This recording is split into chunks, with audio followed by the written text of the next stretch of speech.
Hello दोस्तों, स्वागत है आप सभी लोगों का राजस्थान एकेडमी पर। मैं परवीन सिंह आप सभी लोगों के साथ में। जैसा कि आप सभी लोग जानते हैं, लगातार रीट लेवल 2 के लिए मैथमेटिक्स की क्लासेस लेकर के आ रहा हूँ। रीट लेवल 2 के मैथमेटिक्स का जो नया सिलेबस जारी हुआ है वो भी मैंने आप सभी लोगों को बता दिया था। उसमें कोई ज्यादा अपने को फर्क नहीं पड़ा है। अपन जो पढ़ रहे थे उसी चीज को आगे कंटिन्यू करते रहेंगे। और हमारा टॉपिक चल रहा था कौन सा? तो हमारा टॉपिक चल रहा था समतल आकृतियों के बारे में, जिसके अंतर्गत त्रिभुज, त्रिभुजों की सर्वांग क्षमता, चतुर्भुज और बहुभुज ये सब अपन पढ़ चुके हैं। और अब अपन आज पढ़ने जा रहे हैं वृत्त के बारे में, यानी सर्कल के बारे में। तो आप सभी लोग अपनी कॉपी निकाल लीजिए और कॉपी में हेडिंग डालेंगे वृत्त। क्या हेडिंग डालेंगे? वृत्त। ठीक है, चलिए तो हेडिंग डालिएगा वृत्त। और वृत्त को इंग्लिश में कहा जाता है सर्कल। किसकी बात करने जा रहे हैं अपन? सर्कल की। अब ये सर्कल जो है ये होता क्या है, इसके अंदर कौन कौन सी शब्दावली आएंगी, वो सब कुछ पहले आज डिस्कस कर लेते हैं। तो देखिए दोस्तों, ये जो है आपके सामने डायग्राम बनाया, इसी को कहते हैं सर्कल। सर ये सर्कल आपने तो बना दिया, ठीक है भाई। तो देखो एक बार इसको जो है मिटाता हूं, ये लो। अब ये जो अभी बनाया था डायग्राम ये वापस बनेगा। कैसे बनता है वो देखो। सर्कल का मतलब, वृत्त का मतलब होता है कि ऐसी आकृति जो एक नियत बिंदु से एक नियत दूरी पर दूसरा बिंदु घुमाते हुए जो है बनाया जाता है। कैसे? तो देखो, ये रहा हमारे पास में एक नियत बिंदु, ठीक है। इस नियत बिंदु से, है ना, इस फिक्स्ड पॉइंट से मान लो एक फिक्स्ड डिस्टेंस पर, जिसे अपन आर से रिप्रेजेंट कर रहे हैं, फिक्स्ड डिस्टेंस पर एक कोई और पॉइंट है। और अब हमें क्या करना है? ये तो फिक्स पॉइंट है, ये तो कैसा पॉइंट है? फिक्स पॉइंट है। और ये डिस्टेंस भी आपकी कैसी है? दूरी भी क्या है? फिक्स है। बस ये जो बिंदु है ये घूम सकता है और ये ऐसे घूमेगा। और ये घूम करके वापस जब अपनी जगह पर पहुंचा तो ये जो हमारे सामने आकृति बन करके आई है, इसी आकृति का नाम है वृत्त। क्या नाम है? वृत्त नाम है। और जो ये फिक्स पॉइंट होता है ना, इस फिक्स बिंदु को कहा जाता है केंद्र। क्या कहा जाता है? केंद्र। और जो ये नियत दूरी होती है, इस दूरी को क्या कहा जाता है? त्रिज्या कहा जाता है, रेडियस कहा जाता है। और जो ये बिंदु घूमता है, ये जिस पथ के ऊपर घूमता है, इस पूरे पथ को कहा जाता है वृत्त की परिधि। क्या कहा जाता है? वृत्त की परिधि कहा जाता है, ठीक है। यानी पेरीमीटर ऑफ अ सर्कल, ठीक है। सरकमटेंसेस भी कहते हैं। इसके बाद में देखिए, अगर जो है हम इस त्रिज्या को इस नियत बिंदु से वापस इस तरफ बढ़ा देते हैं, है ना, तो अब जो ये बिंदु का नाम दे दो मान लो P, इस P से और इस केंद्र का नाम दे दो O, तो ये P O और O से ये इधर वाले बिंदु का नाम दे दो Q। तो P O Q जो ये एक रेखा प्राप्त होती है, इस रेखा का नाम क्या है? तो इस रेखा का नाम होता है व्यास। क्या? तो ये है वृत्त का व्यास, डायमीटर ऑफ सर्कल, ठीक है। इसे व्यास कहते हैं। और ये जो व्यास होता है, ये व्यास इस वृत्त को दो बराबर भागों में बांटता है। कितने बराबर भागों में बांटेगा? दो बराबर भागों में बांट देता है। ये हमें याद रखना है, ठीक है सर। व्यास हो गया, परिधि हो गया, त्रिज्या हो गया, केंद्र हो गया।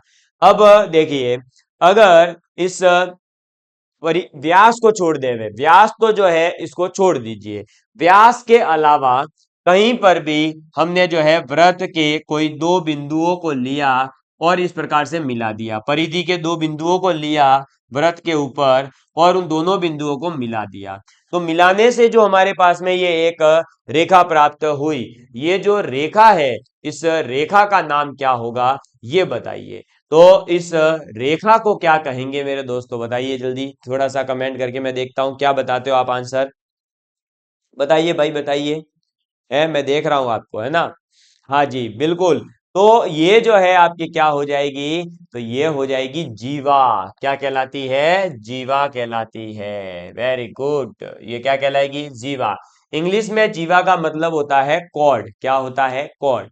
और अगर इसी कॉर्ड को आपने आगे बढ़ा दिया, यानी थोड़ा सा इधर बाहर निकाल दिया और थोड़ा सा इधर बाहर निकाल दिया, तो ये बाहर निकलने वाली लाइन को फिर आप क्या नाम दे दोगे? सीकेंट या फिर जो है छेदक रेखा कह देंगे, क्योंकि ये क्या कर रही है? इस वृत्त को प्रतिच्छेद कर रही है दो बिंदुओं पर। लेकिन कॉर्ड क्या करती है? कॉर्ड जो है, जीवा जो है, वो वृत्त के परिधि पर उपस्थित किन्हीं भी दो बिंदुओं को मिलाने का काम करती है। ठीक है। और सबसे बड़ी जीवा जो है वृत्त की, वो कौन सी होती है? व्यास होती है। तो ये व्यास जो है, ये क्या होता है?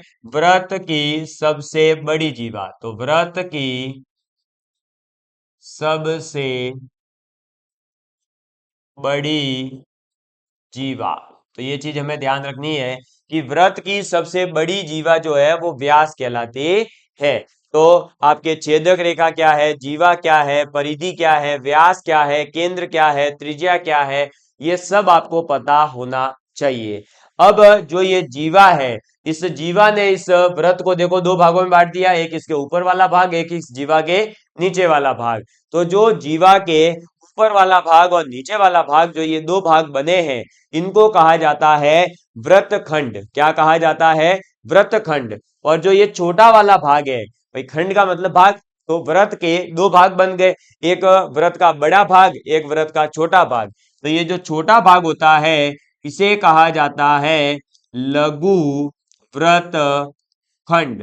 क्या कहा जाता है? लघु वृत्त खंड कहा जाता है। और जो ये इतना बचा हुआ बड़ा वाला भाग है, इस जीवा के ऊपर वाला भाग, वो कहलाता है आपका दीर्घ या दीर्घ वृत्त खंड। क्लियर? समझ में आ गई बात? तो ये क्या हो गया? दीर्घ वृत्त खंड हो गया। इसके बाद में यहीं पर एक और चीज निकल कर आती है कि ये जो एक त्रिज्या थी और इधर एक लाइन खींची, वो भी त्रिज्या ही होगी क्योंकि नियत दूरी है। तो ये दो त्रिज्याओं के बीच का भाग है ना, ये मैं थोड़ा सा ऐसे हाईलाइट कर देता हूं। ये जो दो त्रिज्याओं के बीच का भाग है, क्या है? दो त्रिज्याओं के बीच का भाग है, ये क्या कहलाएगा? इसकी भी बात करते हैं। अब देखिए, तो सबसे पहले तो ये जो भाग है, मैं जिसको देखो थोड़ा सा रेड भाग कर देता हूं, ये वाला, बस ये है ना, मतलब आपके दो त्रिज्याओं के बीच का जो वृत्त का भाग होता है ना, ये भाग क्या कहलाता है? तो इस भाग का नाम होता है चाप। इंग्लिश में कहते हैं आर्क। ठीक है। ये क्या है? एक चाप है। क्लियर? और जो ये दो त्रिज्याओं के बीच का भाग है, पूरा ये जो क्षेत्रफल है, ये कहलाता है लघु त्रिज्य खंड। क्या कहलाता है? लघु त्रिज्य खंड कहलाता है। और इस त्रिज्य खंड के अलावा जो बचा हुआ ये पूरा भाग है इतना, उसे अपन क्या कहेंगे?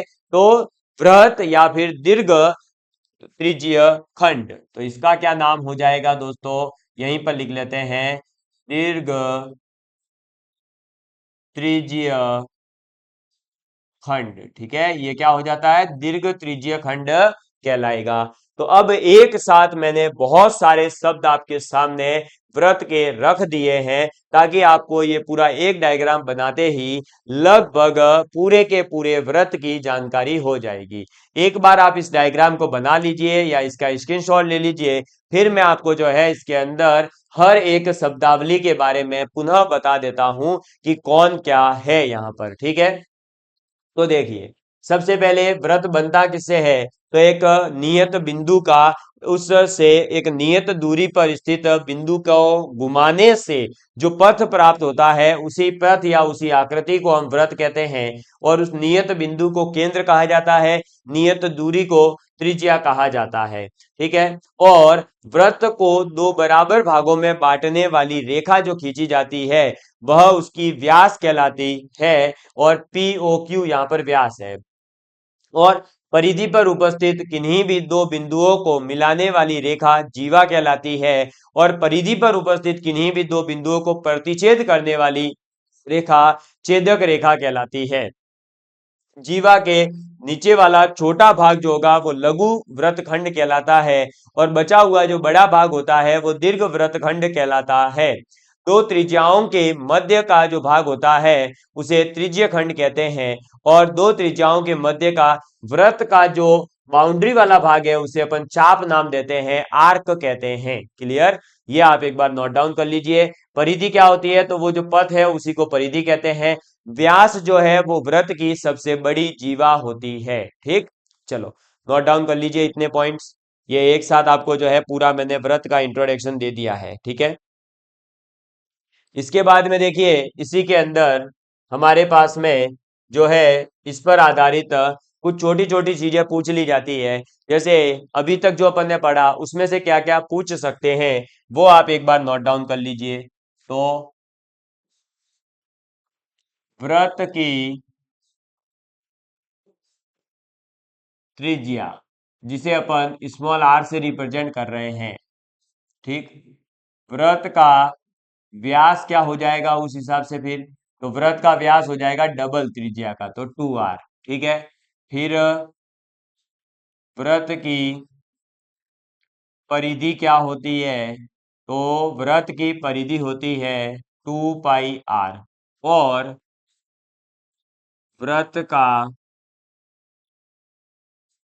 क्षेत्रफल क्या होता है? तो वृत्त का क्षेत्रफल होता है πr²। ठीक है, तो वृत्त की त्रिज्या होती है r, वृत्त का व्यास कितना है? 2r हो जाएगा, वृत्त की परिधि 2πr हो जाएगी, वृत्त का क्षेत्रफल πr² हो जाएगा। समझ में आ गई बात? ये चीजें हमें याद रखनी है, इन पर आधारित क्वेश्चन हमें एग्जाम में देखने को मिल सकता है। इसी के साथ में आपको एक और कॉन्सेप्ट बता देता हूं। वृत्त के अंदर एक स्पर्श रेखा और होती है।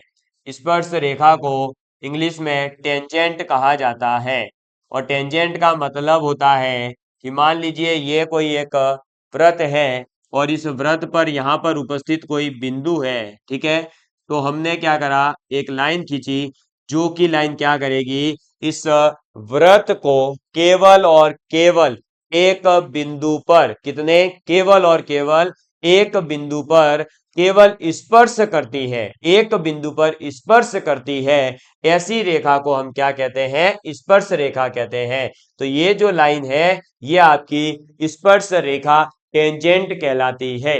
मुझे उम्मीद है कि आप लोग जो है टेंजेंट का मतलब समझ गए होंगे, स्पर्श रेखा का मतलब समझ गए होंगे। जो वृत्त को केवल क्या करे, एक बिंदु पर टच करे, ओनली क्या करे, टच करे। ठीक है, नोट डाउन कर लीजिए इसको, इसी को कहते हैं स्पर्श रेखा। फिर स्पर्श रेखा जो होती है, यह स्पर्श रेखा हमेशा त्रिज्या के क्या होती है, परपेंडिकुलर होती है, क्योंकि त्रिज्या जो है वो ऐसे होगी, और इस त्रिज्या के साथ में हमेशा स्पर्श रेखा का जो कोण बनेगा वो कितना बनेगा, 90 डिग्री बनेगा। तो ये बात हमें ध्यान में रखनी है कि स्पर्श रेखा क्या होती है, वृत्त को केवल एक बिंदु पर स्पर्श करने वाली रेखा स्पर्श रेखा कहलाती है। इसका नामकरण करना चाहो तो ए, ये जहां पर स्पर्श कर रही है वो पी, और ये बी, तो ए पी बी जो है वो स्पर्श रेखा है, और एपीबी जो है वो हमेशा ओपी यानी जो त्रिज्या है उसके परपेंडिकुलर होती है, 90 डिग्री का कोण बनाती है। ये चीज हमारे दिमाग में रहनी चाहिए। ठीक है, अब हमारे पास में इसी पर आधारित अर्धवृत्त की भी बात कर ली जाती है कई बार। अर्धवृत्त का मतलब आप समझते ही हैं भाई, वृत्त का आधा भाग। तो वृत्त का आधा भाग कैसे बनेगा, तो ये हो गया अर्धवृत्त। ये क्या है, अर्धवृत्त। ठीक, और अर्धवृत्त का अगर आपसे परिधि पूछा जाता है, अर्धवृत्त की क्या पूछा जाता है, परिधि, तो परिधि भाई पहले कितनी थी, 2πr, और 2πr का आधा भाग है, तो क्या इसमें जो है πr आंसर हो जाएगा? नहीं दोस्तों, इसकी जो परिधि है वो क्या हो जाएगी, तो ये वाला भाग तो हो जाएगा πr, बिल्कुल सही है, लेकिन ये जो आपके पास 2r है ये एक्स्ट्रा जुड़ेगा, तो इसमें व्यास 2r प्लस ये जो परिधि है इतनी वो होगी केवल πr, तो ये इसका आंसर होगा। तो आप ये कह सकते हैं कि r इंटू 2 + π। तो अर्धवृत्त की जो परिधि होती है वो कितनी होती है, तो त्रिज्या गुणा 2 + π। ठीक है, ये ध्यान रखें। और इसका क्षेत्रफल कितना हो जाएगा, तो इसका क्षेत्रफल जो है वो जरूर आधा हो जाएगा। क्षेत्रफल कितना हो जाएगा, तो पाई आर स्क्वायर था उसका आधा। ठीक, क्योंकि आपको पता होगा परिधि का मतलब क्या होता है। परिधि का मतलब होता है कि कहां कहां पर आप पथ पे चल रहे हैं। तो चलना आप मान लो यहां से शुरू करेंगे तो ये दूरी भी तो आप चलेंगे ना, उसके बाद ये तो आती है। तो ये वाला भाग ही केवल पाई आर तो होता है, ठीक है ना भाई। अर्धवृत्त में ये वाला भाग ही इतना इतना पाई आर हो जाएगा। ये जो ऊपर वाली लाइन है वो कहाँ जाएगी, तो ये लाइन एक्स्ट्रा जुड़ती है, 2r, r इंटू 2 + पाई होता है। ये थोड़ा सा अर्धवृत्त के अंदर आपको ध्यान रखना है, ये इसीलिए मैंने बता दिया। और इसके अंदर जो ये होगा ऊपर वाली लाइन होगी, ये क्या कहलाएगी, व्यास, क्योंकि व्यास ही जो है वृत्त को दो बराबर भागों में बांटता है। व्यास जो होता है वही क्या करेगा, आपके वृत्त को दो बराबर भागों में बांटेगा। ठीक है, इस पॉइंट को अपने दिमाग में फिक्स रखें, कंफ्यूज नहीं होवे, भूले नहीं, ये सब चीजें आपके आगे जो है काम आने वाली है। ठीक है, चलिए नोट डाउन कर लीजिए जल्दी से इसको। फिर अपन जो है थोड़ा सा आगे बढ़ते हैं, और जो अपन ने वृत्तखंड और त्रिज्य खंड की बात करी है ना।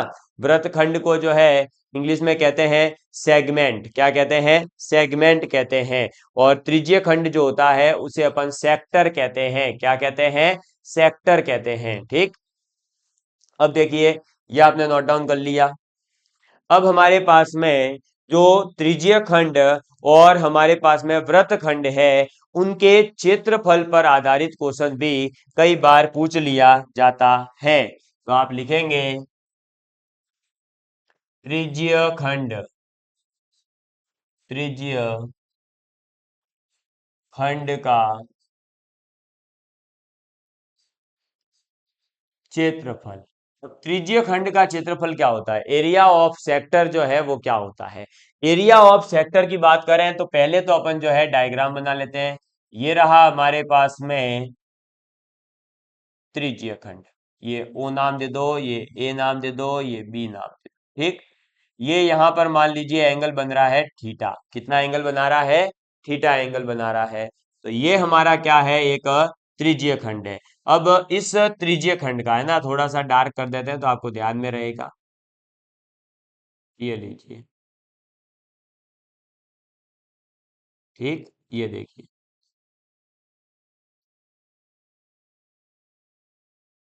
ये जो है हमारे पास में डायग्राम जो बना, ये आपका त्रिज्य खंड कहलाता है। और इस त्रिज्य खंड का जो क्षेत्रफल होगा, एरिया होगा, वो क्या होगा, तो इसका जो एरिया होता है वो होता है पाई आर स्क्वायर गुणा कितना एंगल बनाया। और टोटल एंगल तो आपको पता ही है, एक वृत्त का कितना बनेगा, 360 डिग्री।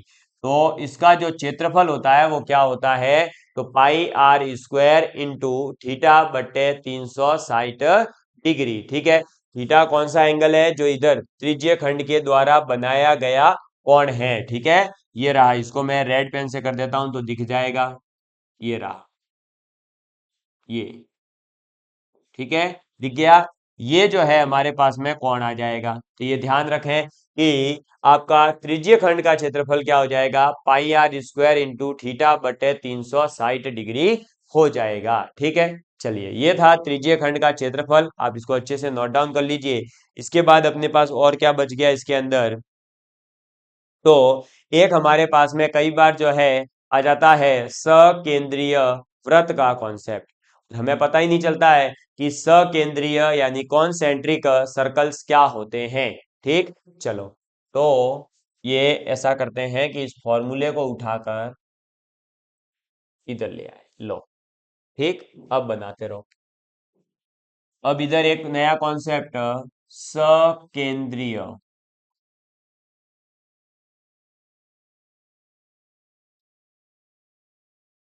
कॉन्सेंट्रिक सर्कल की बात करते हैं। अब कॉन्सेंट्रिक सर्कल क्या होता है, कॉन्सेंट्रिक सर्कल का मतलब है दो वृत्त का एक ही केंद्र। क्या, दो ऐसे वृत्त जिनका एक ही केंद्र हो। जैसे देखो, इस वृत्त का भी, इसको नाम दे देते हैं C1 और इस वृत्त का नाम दे देते हैं C2। तो C1 जो है इसका, इसकी त्रिज्या मान लीजिए R1 है, और इस C2 की मान लेते हैं R2 है। ठीक है, तो हमारे पास में ये दो वृत्त अलग अलग निकल कर आ गए। एक ये रहा C1 और दूसरा वाला ये रहा C2। ठीक है, तो इस दोनों के दोनों वृत्तों का केंद्र जो है वो एक ही है। ठीक है ना, दोनों C1 पहले वाले व्रत को कह रहा हूं, C2 दूसरे वाले को। पहले वाले अंदर वाले की जो त्रिज्या है वो R1 है, बाहर वाले की त्रिज्या R2 है। ठीक है, समझ में आ गई बात। तो ऐसे दो व्रत जिनका केंद्र एक ही हो, अब ये जरूरी नहीं है दो ही व्रत सकेंद्रीय होंगे, 3 4 5 6 7 8 10 12 कितने भी हो सकते हैं। जैसे देखो ये रहा केंद्र, फिर इसमें ये बना दिए ऐसे व्रत, बहुत सारे बनाए जा सकते हैं ये ऐसे, है ना, ये इसके अंदर एक और, फिर इसके अंदर एक और, ऐसे। तो ये जो बने हैं ये सभी कैसे व्रत हैं, सकेंद्रीय व्रत है, कॉन्सेंट्रिक सर्कल्स है। कैसे सर्कल्स है, कॉन्सेंट्रिक सर्कल है। तो ये सकेंद्रीय व्रत का मतलब क्या होता है ये आपको पता होना चाहिए, क्योंकि क्वेश्चन सॉल्व करने में ये शब्दावलियां अपने काम आती है। ठीक है, चलिए लिखिए इसको। फिर एक हमारे पास में नया कॉन्सेप्ट आता है, सर्वांगसम सर्कल। सर्वांगसम त्रिभुजों के बारे में तो बात करी, लेकिन सर्वांगसम अगर सर्कल की बात की जाए तो क्या हो जाएगा, तो सर्वांगसम वृत्त, कॉन्ग्रुएंट सर्कल।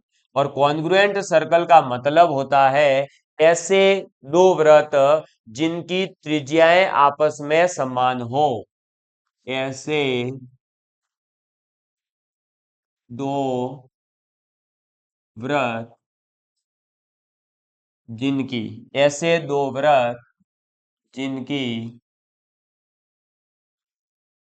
त्रिज्या समान हो। ठीक है, तो ऐसे दो वृत्त जिनकी त्रिज्या समान है, जैसे ये रहा हमारे पास में एक और ये रहा हमारे पास में दूसरा, और दोनों के दोनों वृत्त की त्रिज्या मान लीजिए इसकी भी है R त्रिज्या, इसकी भी है R त्रिज्या। तो ये C1 और C2 दोनों क्या कहलाएंगे, सर्वांग सम कहलाएंगे, कॉन्ग्रुएंट कहलाएंगे, सर्वांग सम। ठीक, चलिए तो ये आप जो है नोट डाउन कर लीजिए, सर्वांगसम का क्या मतलब होता है, ऐसे दो वृत्त होते हैं जिनकी त्रिज्याएं आपस में बराबर होती है। इसके बाद में हमारे पास में कई बार जो है ऐसा भी क्वेश्चन पूछ लिया जाता है कि केंद्रीय कोण, सेंट्रिक एंगल का मतलब क्या होता है। तो सेंट्रल एंगल का मतलब होता है कि जो आपका त्रिज्यीय खंड है उसके द्वारा केंद्र पर बना हुआ जो कोण है उसे अपन केंद्रीय कोण नाम दे देते हैं। ठीक है, तो केंद्र पर बना हुआ कोण केंद्रीय कोण कहलाता है। ठीक है, तो ये केंद्र पर बना हुआ जो कोण होगा वही आपका क्या कहलाएगा, केंद्रीय कोण कहलाएगा। इधर ही लिख लो, डेफिनेशन में लिखवा कर आपका समय व्यर्थ नहीं करूंगा, केंद्रीय कोण। ठीक है, आज हम कोशिश कर रहे हैं कि शॉर्ट नोट्स के रूप में पूरा का पूरा जो हमारा व्रत वाला टॉपिक है वो कम से कम लिख करके हम जल्दी से जल्दी पूरा कर सके। ठीक है, इसको नोट डाउन कर लीजिए, ये आपने नोट डाउन कर लिया।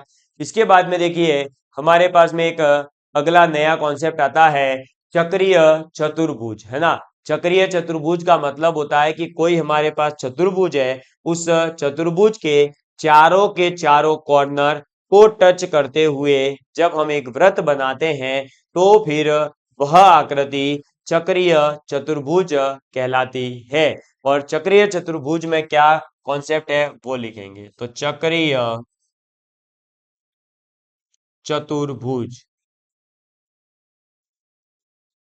ठीक, देखिए अब चक्रीय चतुर्भुज का मतलब क्या है मैंने बता ही दिया है कि ये एक हमने वृत्त बना दिया और इस वृत्त के अंदर इस प्रकार से एक चतुर्भुज बनाएंगे जो क्या करेगा, चारों के चारों कॉर्नर जो है वृत्त से टच होंगे। और इनका नामकरण कर देते हैं, मान लो ये ए, ये बी, ये सी और ये डी। ठीक है, तो ए बी सी डी हमने इनको नाम दे दिया और ये इससे टच हो रहे हैं। अब इसके अंदर क्या होता है, तो इसके अंदर जो है बेसिकली ये जो एबीसीडी आपने टच किया है, तो ये मान लीजिए कोण एक है और ये आपका कोण दो है, और बाहर की ओर बनने वाला कोण ये रहा हमारे पास तीन। ठीक है, तो ये है हमारे पास में कोण एक और ये है कोण दो। तो इसके अंदर ये कहा जाता है कि चक्रीय चतुर्भुज के अंदर जो आमने सामने के कोण होते हैं उनका योग, आमने सामने के कोणों का योग कितना होता है, तो 180 डिग्री होता है। ठीक है, आमने सामने के कोणों का योग 180 डिग्री होता है। क्लियर। इसी के साथ में आपको यह भी पता होगा कि एक ही लाइन पर बने हुए दोनों कोणों का योग 180 डिग्री होता है। तो कोण 2 और कोण 3 इनको अगर जोड़ें तो 180 डिग्री आएगा, और अगर कोण 2 प्लस कोण 3 बराबर 180 डिग्री है तो इस हिसाब से हम कह सकते हैं कि कोण 1 जो है वो बराबर होता है कोण 3 के।